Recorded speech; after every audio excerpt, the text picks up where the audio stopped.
में अभी तक किसी ने नहीं किया था। 90% से ज्यादा वोटिंग दर्ज की गई है पहले चरण के 152 सीटों के ऊपर। जो आंकड़े आए हैं 5 बजे तक के, उसमें बंगाल में लगभग 90% वोटिंग हो चुकी थी। अभी 1 घंटे में और होगी, यानी ये आंकड़ा जो है ये लगभग कहीं 94-95% पे जाके रुकेगा।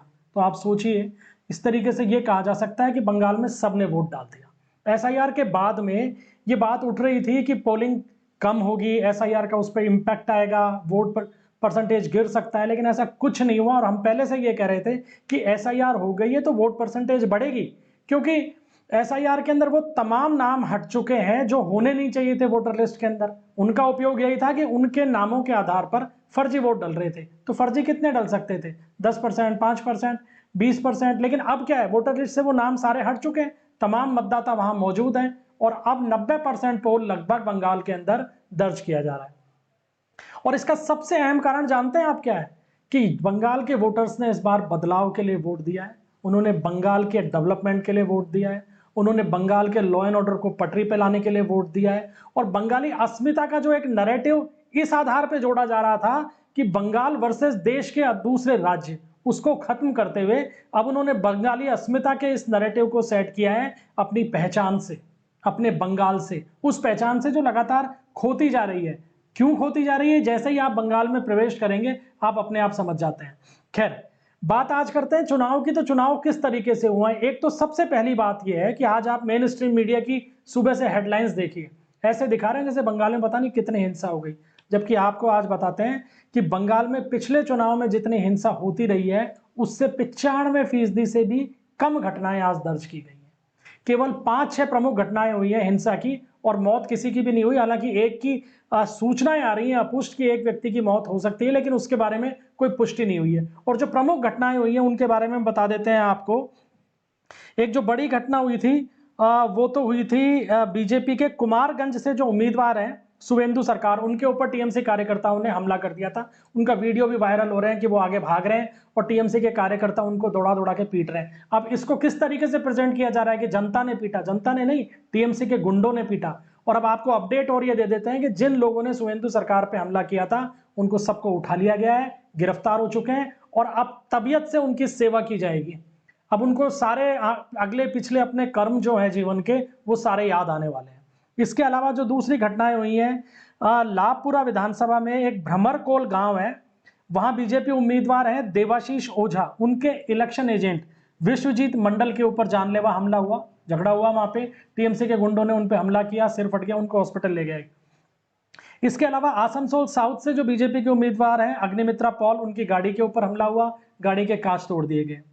हुमायूं कबीर, ये एक बहुत इंटरेस्टिंग चीज है कि जो हुमायूं कबीर अभी तक टीएमसी के एक डमी के तौर पे माने जा रहे थे, आज उनका ही जबरदस्त झगड़ा हुआ। मालदा के मुर्शिदाबाद के अंदर ये झगड़ा हुआ और टीएमसी के कार्यकर्ताओं ने हमला कर दिया हुमायूं कबीर के काफिले के ऊपर। जबरदस्त गाड़ियों में तोड़फोड़ भी की, उनके कार्यकर्ताओं को पीटा भी। हुमायूं कबीर उसके बाद में धरने पे भी बैठ गए। हालांकि ये झगड़ा बीजेपी के साथ नहीं हुआ, ये आपस के अंदर ही ये नए और पुराने साथी बढ़ गए। इसके अलावा बीरभूम बीरभूम के बोधपुरा गांव में ईवीएम खराब होने के बाद में पुलिस और सेंट्रल फोर्स के जवानों के ऊपर वहां के लोकल लोगों ने पथराव किया। हालांकि इस मामले को भी थोड़ी देर बाद में कंट्रोल कर लिया गया।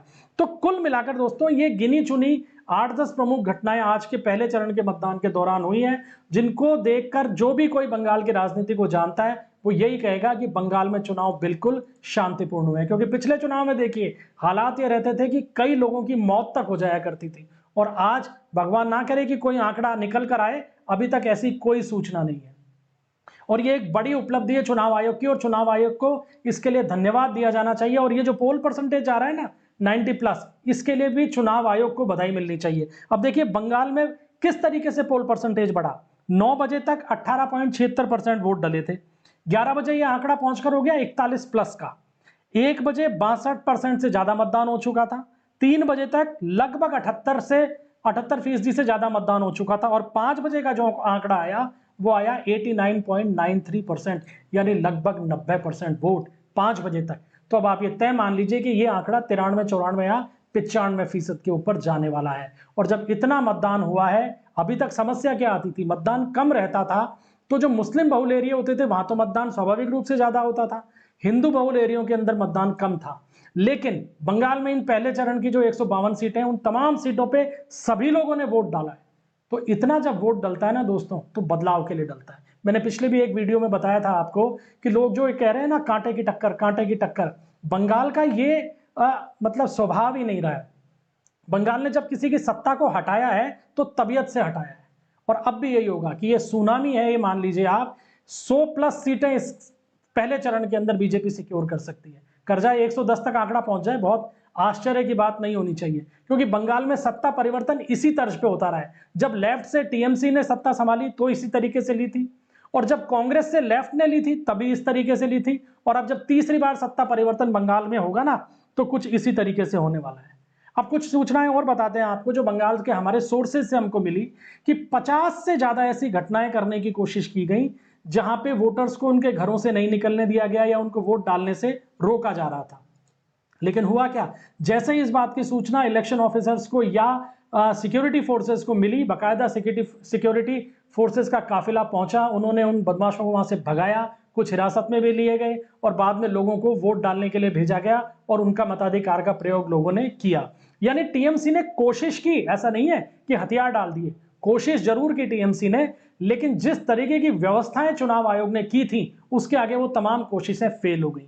लेकिन अब इसमें एक चीज और है, अब आप कल्पना कीजिए कि 2.5 लाख की सिक्योरिटी फोर्सेस मौजूद थी, पुलिस के अलावा सेंट्रल फोर्सेस मौजूद थी, उसके बाद टीएमसी ने इस तरीके के घटनाओं को अमली जामा पहनाने की कोशिश की है। अगर नहीं होती, केवल पुलिस की सिक्योरिटी के भरोसे चुनाव करवाया जाता बंगाल में, तो आज सीन क्या होता?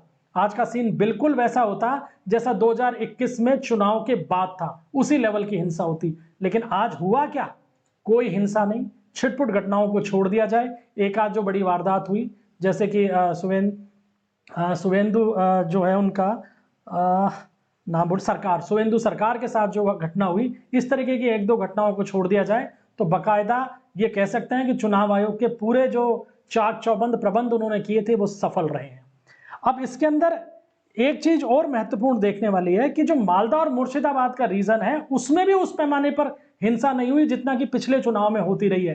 तनाव का माहौल रहा, लोग आमने सामने भी हुए, भिड़े भी, लेकिन उसके तत्काल बाद में उसको कंट्रोल कर लिया गया। सुवेंदु सरकार के ऊपर जो हमला हुआ, सभी के सभी आरोपी गिरफ्तार कर लिए गए। पूरे बंगाल के अंदर इस लेवल के ऊपर मॉनिटरिंग होती रही कि जहां से भी यह सूचना आई कि यहां गड़बड़ी हो सकती है, तुरंत इलेक्शन कमीशन ने उस पर रिएक्शन दिया, सिक्योरिटी फोर्सेस के जवान वहां पहुंचे और उस मामले को सॉर्ट आउट किया गया और मतदान को फिर आगे जारी रखा गया। कहीं भी ऐसी सूचना अभी तक नहीं है कि मतदान रुक गया हो हिंसा के चलते। मतदान बदस्तूर जारी है और जो 6 बजे का जो कह सकते हैं कि जो लास्ट टाइम था चुनाव का, उसके ऊपर मतदान की समाप्ति हुई है। हालांकि कई बूथों के बारे में यह सूचना आ रही है कि अभी तक वहां लोग मौजूद हैं, क्योंकि एक ये नियम है चुनाव आयोग का कि अगर समय समाप्त होने के बाद में भी मतदाता मौजूद रहते हैं पोलिंग बूथ के जो इलेक्शन सेंटर होता है उसके अंदर, तो उनको मताधिकार का प्रयोग करने दिया जाता है। तो अब से करीब 1-1.5 घंटे बाद में मतदान की प्रक्रिया बिल्कुल समाप्त होकर ईवीएम पैक हो जाएंगे और रात को 8-9 बजे तक उम्मीद है कि एक टेंटेटिव आंकड़ा बंगाल का निकलकर सामने आ जाएगा। लेकिन यह तय है कि जो अभी तक आंकड़ा आया है उसके अनुसार बंगाल के अंदर वोटिंग परसेंटेज 92-93 से ऊपर ही रहने वाली है। तो यह इतिहास बन गया है। आज तक हिंदुस्तान में इतनी ज्यादा पोल परसेंटेज किसी राज्य के अंदर देखने को नहीं मिली, और वो बड़े राज्यों के अंदर लोग कल्पना ही नहीं कर सकते थे। लेकिन बंगाल ने वही किया है जिसकी लोगों को कल्पना नहीं थी, और अब परिणाम जब आएगा तो भी इसी पैटर्न के ऊपर आएगा, इसी तरीके से आएगा। और ये जो मतदान हुआ है और इस तरीके की आज चाक चौबंद व्यवस्था चुनाव आयोग ने की है, अब आप इसका देखिएगा, इसका असर सेकंड फेज के ऊपर भी आने वाला है। सेकंड फेज से पहले बड़े पैमाने पर गिरफ्तारियां होंगी। अब ये मान लीजिए जो लोग आइडेंटिफाइड हो चुके हैं ये भी अंदर बंद रहेंगे, ये तो छूटेंगे ही नहीं है परिणाम आने तक। जो अभी अरेस्ट हो चुके हैं, जो पहले एक लिस्ट की बात आ रही थी कि 800 लोगों की गिरफ्तारी हो रही है, 800 की गिरफ्तारी होगी, लगभग 1000 नामजद लोग जो थे वो देर रात तक पुलिस ने उठा लिए थे, कल तक ही। तो अब वो तो 4 मई तक बंद रहेंगे ही। अब सेकंड फेज के लिए भी जितने भी हिस्ट्री सीचर्स हैं थानों के, इनकी गिरफ्तारियां शुरू होने वाली है और पिन पॉइंट अब चुनाव आयोग पूरी व्यवस्था करने जा रहा है। यानी सुरक्षा की जो व्यवस्था है वो पहले फेज से भी एक कदम आगे बढ़कर होगी सेकंड फेज के लिए, ताकि उसमें भी इस तरीके की घटनाएं ना हो। तो दोस्तों ये आज का पूरा लब्बो लुआब था हमने आपको बताया कि हिंसा की घटना हुई लेकिन सीमित हुई, और बंगाल के चुनाव के मामले में ये हिंसा की घटनाओं को तो आप केवल छिटपुट वारदात कह सकते हैं, उससे ज्यादा इनका महत्व नहीं है। हालांकि जिसके साथ में वारदात होती है, जो घायल हो जाता है, उसके लिए बड़ी परेशानी का कारण स्वाभाविक रूप से होता है। लेकिन फिर भी जिस तरीके का इतिहास बंगाल का रहा है रक्त रंजित चुनाव का, उसके तो दूर दूर तक भी ये चुनाव नहीं आया। लगभग 99% आप ये मान सकते हो कि शांतिपूर्ण तरीके से बंगाल का ये चुनाव हुआ है। इसके लिए बधाई का पात्र चुनाव आयोग है, इसके लिए बधाई के पात्र जो सिक्योरिटी फोर्सेस के जवान बंगाल में तैनात हैं वो हैं। अब आगे आपको फिर एक लाइव सेशन के अंदर बंगाल की बाकी जो भी अपडेट आने वाली है उनके बारे में अवगत कराएंगे। तब तक के लिए इजाजत दीजिए। धन्यवाद। जय हिंद।